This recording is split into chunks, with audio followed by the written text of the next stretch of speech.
Hallelujah. Today I want to focus on the wind. I heard you talk about the fire, but I'm here to let you know that the wind prepares you for the fire.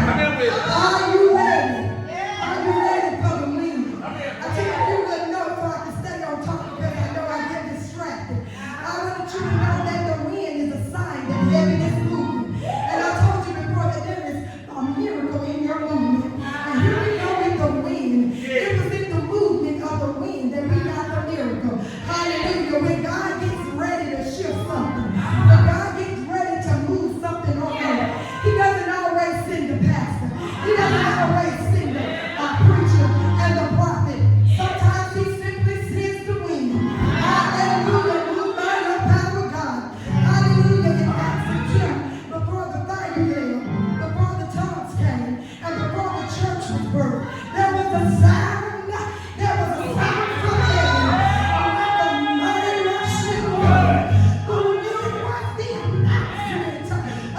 Heaven is here. Heaven is moving. Heaven is filling the room.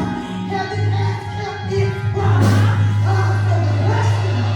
So the question of today is not do you feel the wind? Not do you hear the wind? Are you ready? Are you ready for the wind? The wind comes to places that are positioned. That's point number one.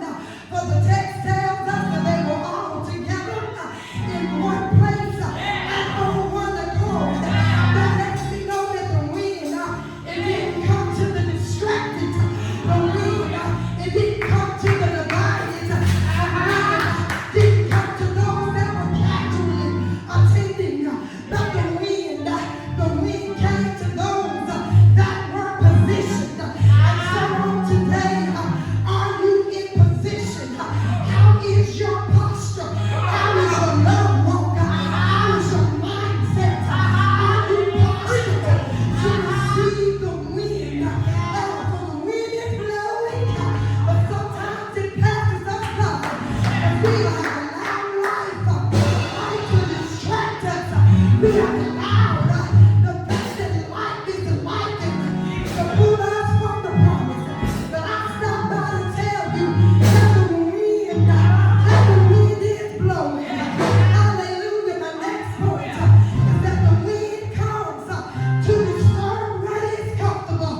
I know I'm going to get in trouble, but I'm going to say it anyhow. Sometimes the wind comes to disrupt what we have accepted as normality, what we have engrafted and put in place as habit and routine. Hallelujah. The wind comes sometimes and it blows us out of complacency. Come on. Out of fear. It blows our own mindsets. It causes our mindsets to be uprooted. Are you ready? Are you ready for the wind? Listen, this wind that came through that room, it wasn't that gentle breeze on the cool of the evening. It was a transforming wind that blew through that place. A wind that shifted them from fear to promise, that shifted them from wondering to acceptance that heaven has kept its promise. The Pentecostal wind, it didn't come to make us comfortable. It came to make us effective. Now you can keep your routines and you can keep your Sunday programs. But ask yourself, am I impact and am I being effective? Come on, somebody, because insanity is the definition is doing the same thing repetitively, expecting different results. So we can keep the traditions, and we can keep the routines, and we can keep the programs, but the question becomes, are we effective? Listen to the wind. The wind comes before the fire. Listen, first the wind, then the fire. The wind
Hallelujah.